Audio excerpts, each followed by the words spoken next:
Now this is part 8 of our tutorial. We are going to study and show you the usage of this number 3 tools, which is the move. And there's, if you click the right arrow, you can see there are a lot more commands: copy, move, scale, rotate, mirror, array, stretch, move forward, move contact. So we'll go through one by one using this all this command. So now we have this box. Let's say we clear this one first. Let's say the element here. We only have this rectangular box. So the first command that we're going to use is copy. Now you can see that the copy element properties is shown in this side. If you want to make two copies, you can select, place it to, select the elements, and it will ask you for enter the first point. So if you have the multi-snap on, you can select the end corner of this rectangular box, select the second point, then it will automatically create you two copies of the rectangular box. So that is how you use the copy command. Let's click the right button of our mouse or click escape to exit the command. Now we go to the second command, which is the move. Anything you select and highlighted will be moved. It will ask you for your base point or reference point. Then you can move the items whichever location you prefer. Now we'll set it above this box, and then now we have moved these shape elements into our preferred location. You can use it again, select using the element selection fence, move this box to the other side, or we can go back and copy this, select one copies, copy it, and copy to the next. So we have a typical shapes. Now we are going to use the scale. The scale means if you can make the drawing smaller or the shape bigger. So here you have the active scale or the 3-point scale. So we'll use the active scale first. The X and Y reference is proportionate. You can unproportionate it if you want a different scale on the Y and the X at X scale. So just unclick, unlock it, and you can set it this one to 0.75, and then this one is 1.25. Now as you have set it, it will ask you to identify the elements. So select the elements you want to scale, click accept and reject selection. So click left button anywhere and then select the maintain the same location, and then as you can see the x-axis has been scaled up by 1.25 while the y scale has been scaled down to 0.75. So if you want to have it proportionately scaled, so let's lock in the x and y scale, select the element, select the points, accept. If you want to maintain on the original position, just click the same location. Now it has been scaled by 1.25 on the X and Y scale. Now we go to the fourth, which is rotate. You have to select this command. And then as you can see, it asks you for the angles of orientation. So let's say I want to rotate this to 90 degrees. It asks you to select the or identify the element, select the element.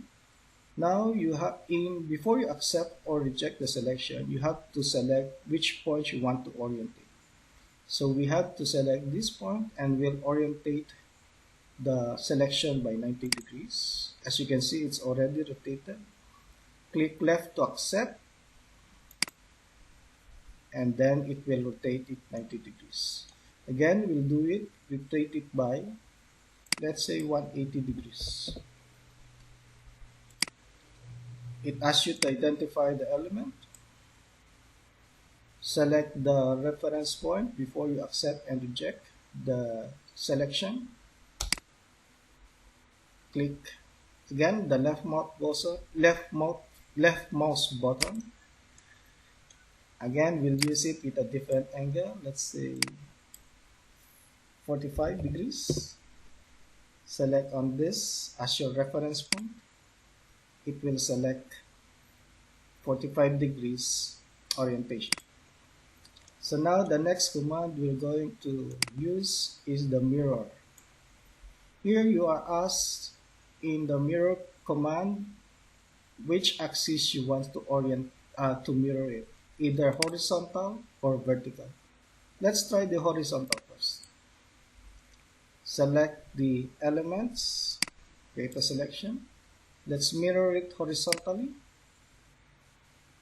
Click away from it.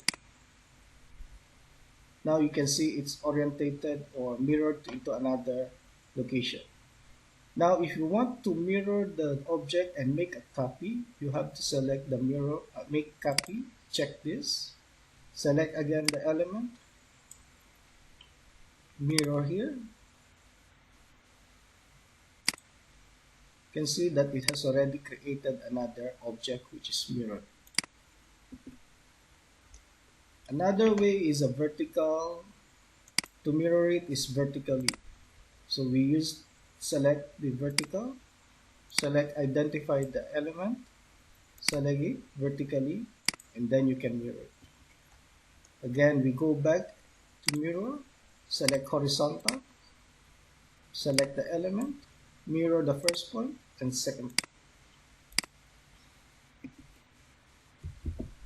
So now we have used the mirror command. The next command we're going to use is array. Array, there is two types of array, which is rectangular and polar. It means linearly. Rectangular is linear array, while a polar array will give you a circular pattern. So now we have a rectangular with the degrees. Let's set this to 0 so we don't have to rotate it. Let's say we need two numbers per row and two numbers per column. And the spacing is, let's say if you want, you can set it 1000 or higher. Let's say this one is 3000.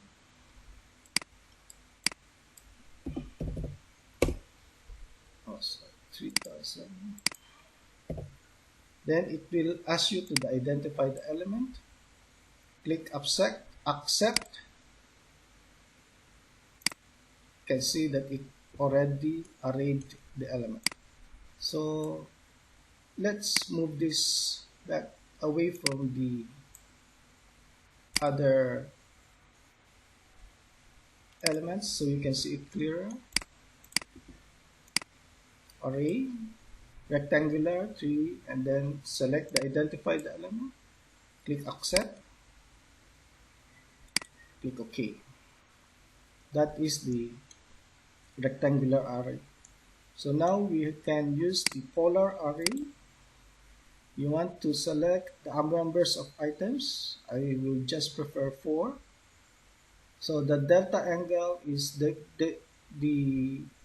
result in the division of 360 divided by 4 is 90-degree angle. So now we have to identify the element.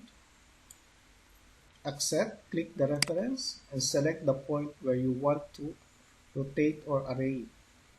So here I'm going to place it somewhere here.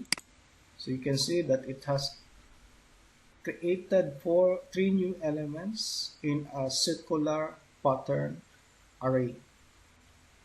So the next command we need to use is stretch.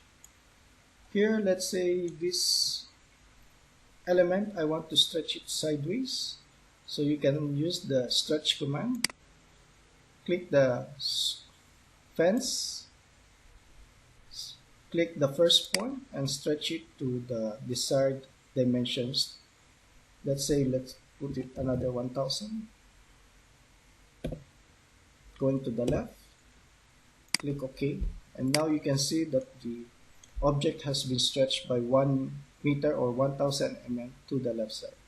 If you want to stretch only the upper portion, just click here, select, and then let's say another 2000 up, moving up.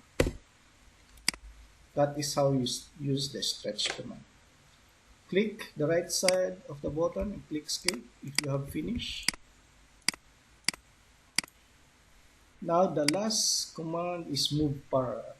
This one is a offset command. So let's say I want to offset this by 100 mm on all sides. I have to select here and select on the outer part. If you want to offset it internally, you can select the inside part of it. So that is the move parallel command. Thank you.